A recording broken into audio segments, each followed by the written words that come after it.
With a song in my heart, the story of men and their music, of composers who really had a song in their hearts.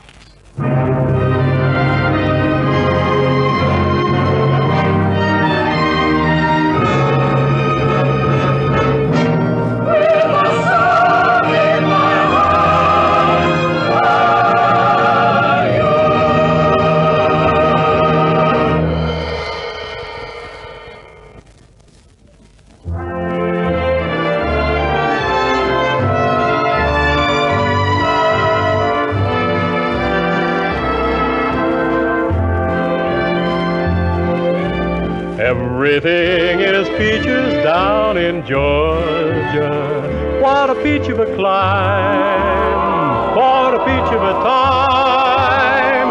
Believe me, paradise is waiting down there for you. I've got a peach of a mile, a peach of a pie, and oh, what a peach of a couple they are. There's a preacher preaches down in Georgia, always ready to say, will you love and obey? I'll bet you'll pick yourself a peach of a wife and settle down to a peach of a life. Everything is peaches down in Georgia. There's a preacher preaching down in Georgia, always ready to say, will you love and obey? I'll bet you pick yourself a peach of a wife and settle down to a peach of a life. Everything is peaches down in Georgia.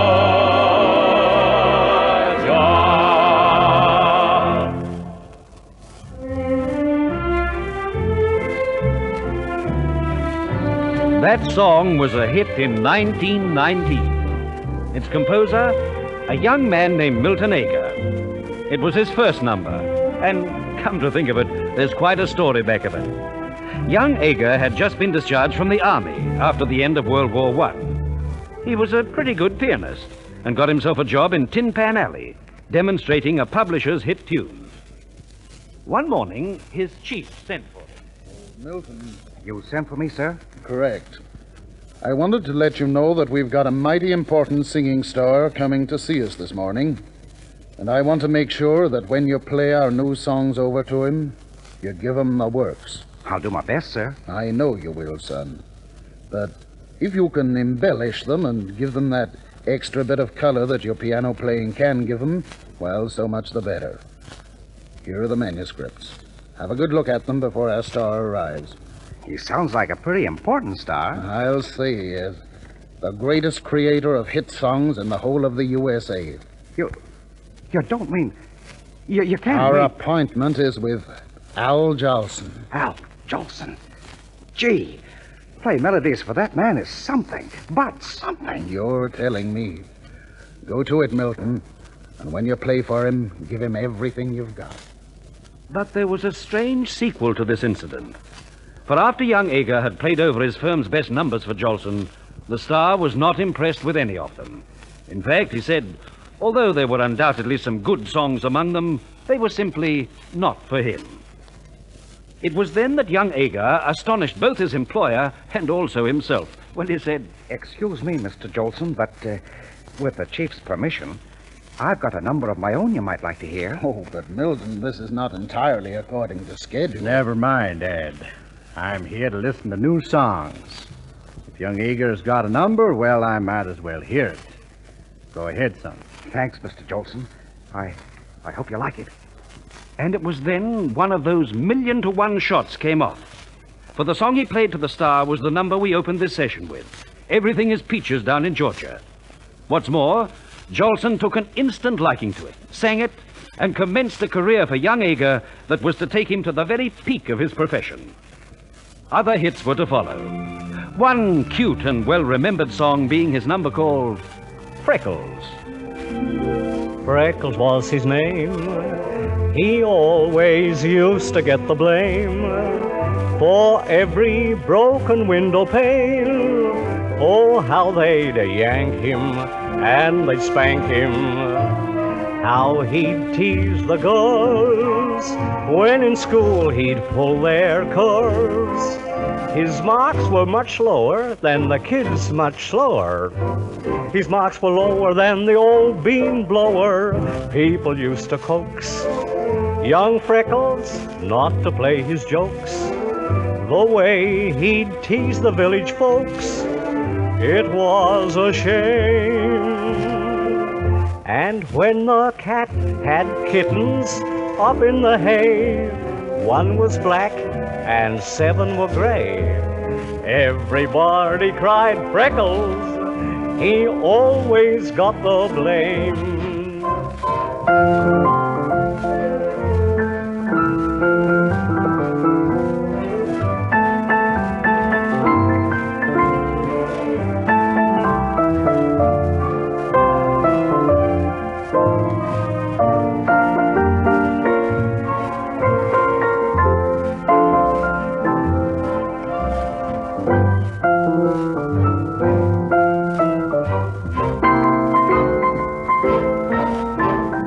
People used to coax young Freckles not to play his jokes, because, you know, the way he teased the village folks, it was just a shame. And when that cat had kittens up in the hay, 1 was black and 7 were gray. Everybody cried Freckles, he always got the blame. Come to think of it, I've got way ahead of myself with the story of Milton Ager, for, after all, I haven't told you of his early life. Let's see. He was born in Chicago in the year 1893. And whilst he studied piano, he had to supplement his pocket by... Maybe Milton had better tell you this bit himself. Life wasn't so easy in those days. To get a bit of pocket money, you had to do all sorts of stunts. Give us a line on him, Mill. Guess they weren't very colorful. Lots of other kids did the same thing. What exactly were they? Oh, I sold peanuts at the ball games, ran errands, sold newspapers. Lots of things like that. More power to you. Anything else? Yes. Before the war, I got a position as pianist in the firm of Watterson, Berlin, and Snyder at their Chicago office. Mighty good experience, I guess. Invaluable. I had the opportunity of plugging Irving Berlin's songs when he was writing almost a hit a week. Say, that is something. Yes. And it eventually led me to securing a job as piano accompanist to Gene Green, who in those times was known as the Emperor of Ragtime. Gene Green? Why, he headlined not only in the USA, but in England and Australia as well. That's right. But I never traveled with him outside the USA. When he went abroad, that great pianist of other days, Charlie Strait, took over my job. The war then came along, and I joined up. That brings us to the year 1921, when Ager wrote another smash hit for us. That popular song of the jazz era we knew as I'm Nobody's Baby.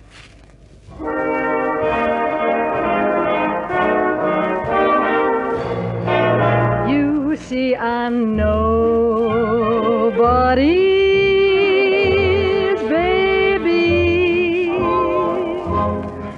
I wonder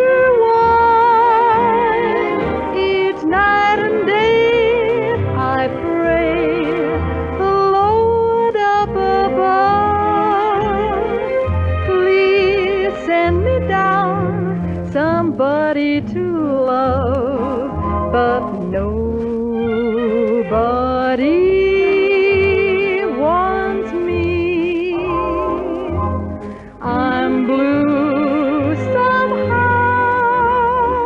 Won't someone hear my plea and take a chance with me, because I'm nobody's baby now.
and truly established by this time, Milton became a very busy songwriter. He was a sound musician and at various times teamed up with many lyric writers. He also occasionally jotted down numbers on manuscript for Irving Berlin and Walter Donaldson, two of the greatest hit writers of all time. What do you mean exactly when you say he jotted down numbers for those composers? To describe it correctly, I'd say he transcribed their melodies onto manuscript. Berlin and Donaldson were not musicians. They were purely and simply composers. And let's get this right. To create melodies, it's not necessary to be a crack musician. Composers are born, the ace ones with a definite touch of genius. Musicians, by study and theoretical knowledge, they acquire the art that we know as the demonstration of music. But the two forms are poles apart. Virtuosos in either sphere are born, not made. But I digress. To get back to Milton Ager, I recall that about 1922, he gave us that charming little number we knew as In the Spring a Young Man Fancy. He based it on a music box accompaniment. To remind you,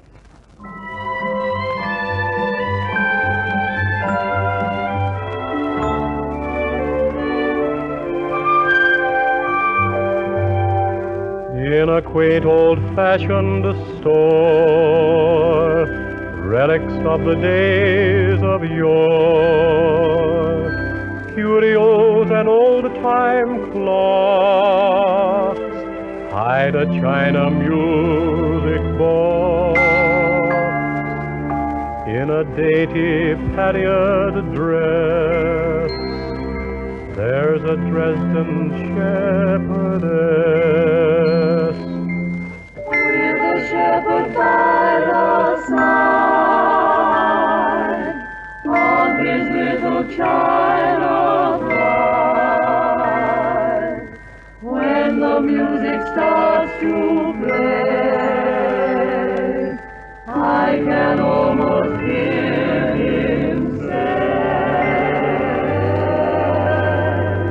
in the spring a young man's fancy lightly was to love. Poets sing of love's romance, the skies are blue above. Moonbeams bring love dreams, and spring seems to call. Hearts that are tender quickly surrender all. When you hear the tinkle, tinkle of the wedding chime, modest eyes with love light tinkle, all the world's in rhyme. Though we're only made of china, youth must have its fling, and to love our fancy turns to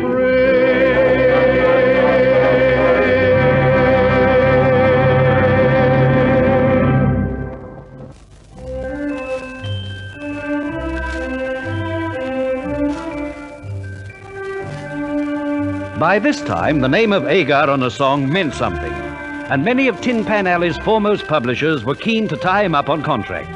However, Milton thought otherwise and continued as a most successful freelance. In 1926, the world's best-selling book was Michael Arlen's The Green Hat. If you wanted to be in the swim, you simply had to read that book.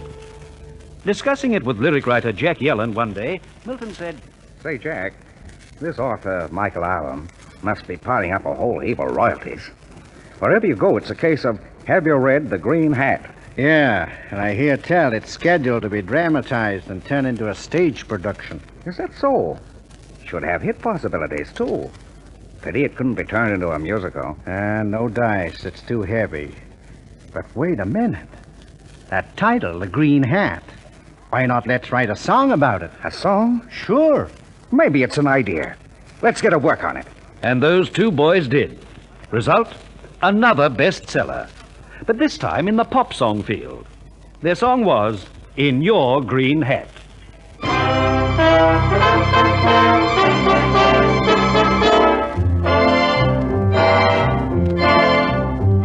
In your green hat, you're beautiful, the best dressed gal in town. In your green hat, you're wonderful, from your shingle top all the way down. You're like a fashion show, from head to toe. What a figure, what a face, and what a chapeau, which all means that you're simply marvelous in your hat.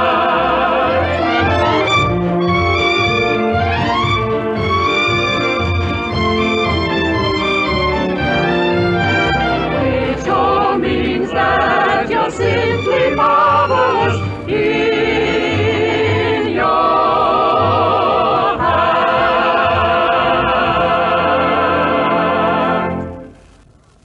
That old number was one of the really big dance successes of the day.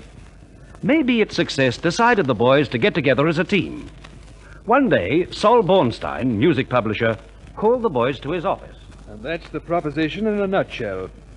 I figure, boys, that there's a fortune waiting for you in the music business, and there's no better method of capitalizing on it than becoming your own publishers. One thing, Jack, we'd get it both ways then. I guess we would, both from the royalty angle and straight-out sales. Of course you would.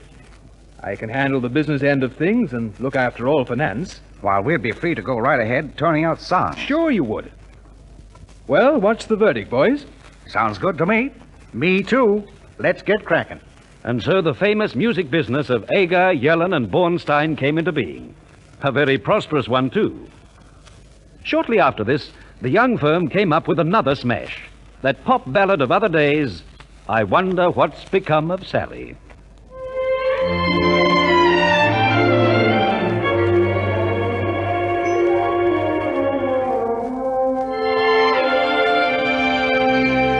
I wonder what's become of Sally, that old gal of mine. The sunshine's missing from our alley ever since the day Sally went away. No matter what she is, wherever she may be, if no one wants her now, please send her home to me. I'll always welcome back my Sally, that old gal of mine.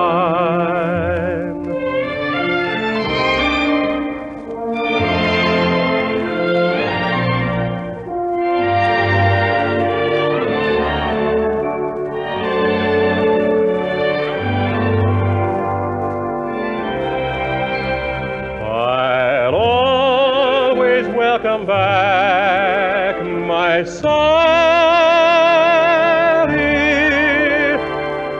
that old gal of mine.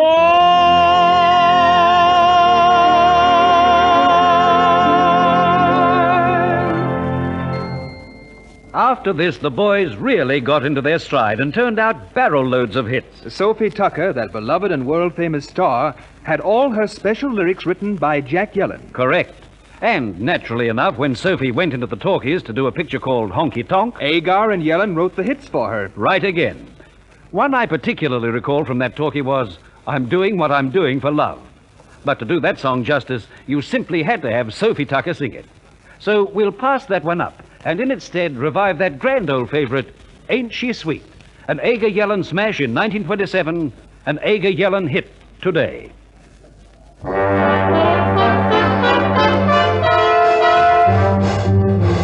Ain't she sweet? See her coming down the street.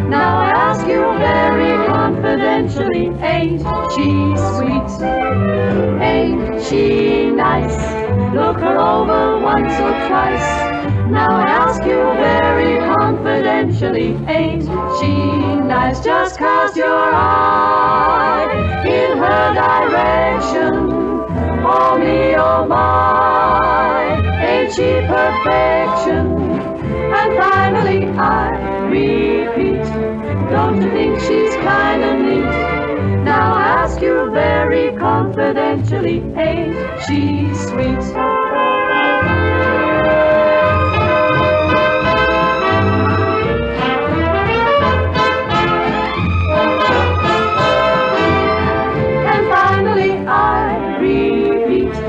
Don't you think she's kind of neat?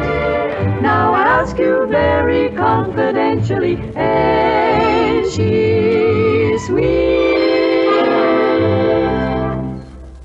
Other hits to come from the prolific pen of Milton Ager were Who Cares? Auf Wiedersehen, Ain't That a Grand and Glorious Feeling? Hard-Hearted Hannah. There were many more, too. But one of his best came to light when the world's leading maestro of the day, Paul Whiteman, went to Hollywood to make his first talkie, the king of jazz. Whiteman said to Ager, Milton, Yes, Paul? in giving you the assignment to write most of the songs for my talkie, I expect big things. I'll try and not let you down, Paul. I know that, son.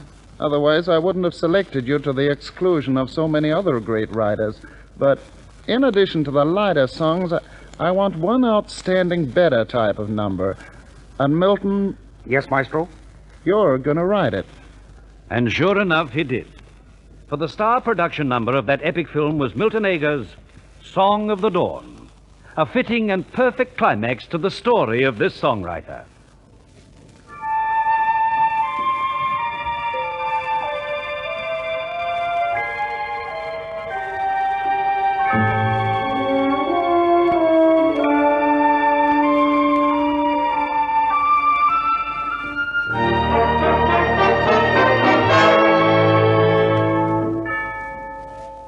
Dawn is breaking and a new day is born.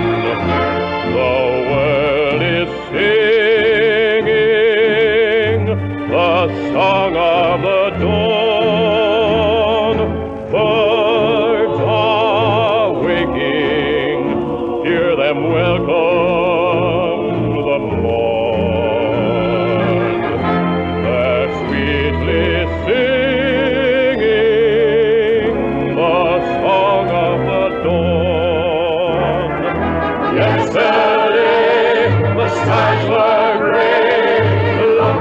This morning they're blue.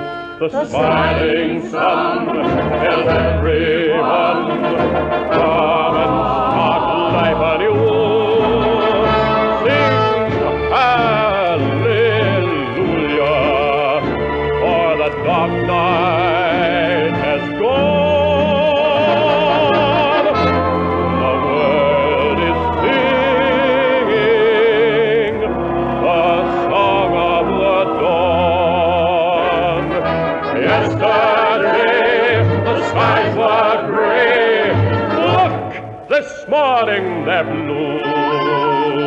The smiling sun tells everyone, come and start life anew. Sing hallelujah, for the dark night is gone. The world is singing the song of the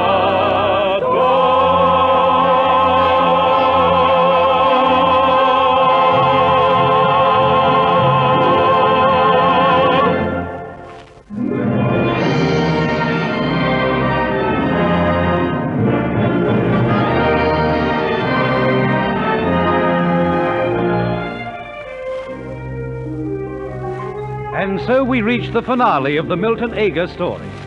The artists reviving his many hit tunes and memories were Keith Hudson, Don Moore, John Storr, Kenrick Hudson, Max Blake, Eula Parker and her Parkettes, and William Laird and his Melodians. Your compere was John Morgan. Orchestra and chorus under the baton of William Flynn. With a Song in My Heart was produced by Alfred Potter and scripted and directed by Jack O'Hagan.